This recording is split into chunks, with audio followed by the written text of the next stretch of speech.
Hi, I'm Nick Gillespie for Reason TV. Do you ever wonder what happens when a celebrity plays a celebrity? Well, you get the new epic film where A-lister Benicio Del Toro plays A-lister Ernesto Guevara. The union of the two supernovas was so intense that Cannes, the glitziest film festival of them all, had little choice but to honor Del Toro with the award for Best Actor. Benicio Del Toro. The man Del Toro depicted shot to a level of stardom that few A-listers reach, the one-word name. Before there was Oprah, Bono, or Madonna, there was Che. Che's the celebrity that celebrities adore. That's him on Johnny Depp's neck. And Che is just about all Gisele Bundchen is wearing. Che burst onto the scene a half-century ago as an idealistic revolutionary who helped found communist Cuba. Today, his rebellious image is used to sell countless products: beer, flasks, belt buckles, lighters, fast food. Viva Gordita! The best-known Che product is the T-shirt. The Che shirts are so popular that you can buy a T-shirt with the famous T-shirt on it. Go to most any kind of protest and you're bound to see Che. And from hip-hop to rock to pop, musicians really dig Che. But is this a case of unrequited love? He hates artists. So how is it possible that artists still today support the image of Che Guevara?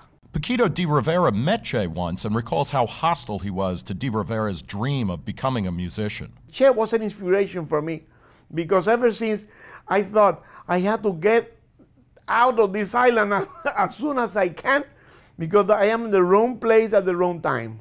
Mr. Paquito DRivera. DRivera did escape Cuba, and so far he's won 9 Grammy Awards playing the kind of music Che tried to silence. Rock and roll as well as jazz was what they call imperialist music. In the 60s and 70s, foreigner culture was vetoed there. While Americans were fainting over the Beatles, DRivera says Cuban fans resorted to slipping the Fab Four's records into album covers of government-approved performers. Because they don't want to be seen in the street with the cover of the Beatles or of Santana or any rock and roller. So maybe you can see why DRivera gets annoyed at stuff like this. At the 2005 Academy Awards, Carlos Santana and Antonio Banderas performed a song from The Motorcycle Diaries, the film that won rave reviews for its tender depiction of a young Che Guevara. DRivera calls Santana's performance an insult to those young people that have to hide your LPs because your music was forbidden in Cuba. The symbol of rebellion actually enforced conformity.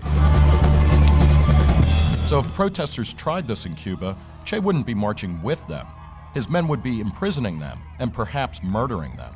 And he ordered the execution of many people with no trial. Che also served as Castro's chief executioner, presiding over the infamous La Cabana prison. He said, the detainee, you first kill him and then you judge him. That is very scary, you know. That's why he was called El Carnicero de la Cabaña, the butcher of La Cabaña fortress. So maybe it's not such a great idea to wiggle your toddler into a onesie with the butcher of La Cabaña's mug on it. Che is so iconic, but few recognize these faces, just some of the many victims of Che and his firing squad. But when Del Toro dedicated his award to Che himself, the audience cheered. Che Guevara. À l'homme qui a inspiré le film Che Guevara. Years ago, DRivera sent a letter to Benicio Del Toro in which he explained who the real Che was. He also wrote an open letter to Santana after his Oscar performance in which the musician wore a Che shirt underneath a cross. That is like entering a synagogue with a swastika on your chest. That doesn't make any sense. Just the sight of a swastika fills us with dread, and for good reason. Adolf Hitler was one of the world's most notorious mass murderers. That's why the British tabloids unloaded on Prince Harry when he wore a Nazi uniform to a costume party. But when the prince hits the town with a Che shirt, it's just an opportunity to make a cute pun. Havana laugh. Get it? Come, Deutschland! We're rightly horrified by fascist murders. Why aren't we also horrified by communist killers? Certainly Che's body count isn't anywhere near Hitler's, but what about someone Che idolized? Someone who he might have liked to wear on his chest? Che, Castro, all the communist regimes idolize only one thing that Mao personified: violence. Communist dictator Mao Zedong ruled China when Kai Chen was growing up there. Chen played professional basketball in China, but his was far from the celebrity life of an NBA star. You have no right to talk, and you have no right to think. As he did for all Chinese, Mao monitored Chen's every move, word, and thought. They effectively eliminated your ability to question anything.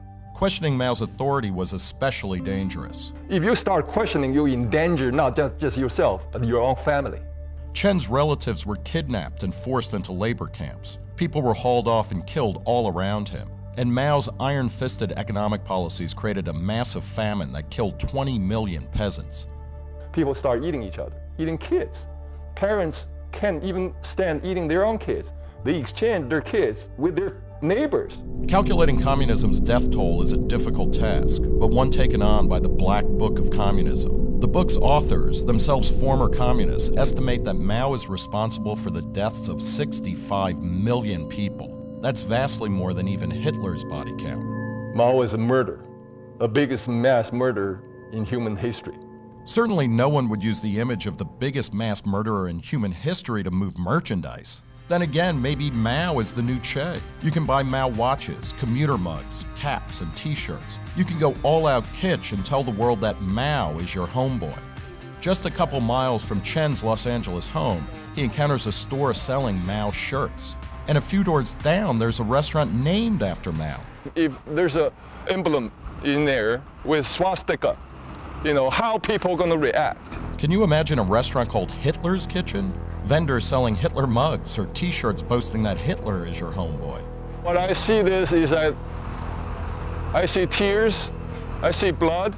Neither Chen nor DRivera understands why communist killers are considered chic, but each finds his own way to have the last laugh. I sort of crossed Mao's face because... Chen earned this certificate when his basketball team won the Chinese national championship in 1975. He crossed out Mao's face, but only after he came to America. What would this tiny protest have gotten him in Mao's China? Oh, I wouldn't be standing here. I wouldn't be standing here talking to you. Sometimes it makes me feel happy when I see somebody with those t-shirts. DRivera relishes the irony that a communist would turn into a commodity. His success have been in the area of human activity that he hates the most, marketing. Che Guevara is the king of marketing. I love it.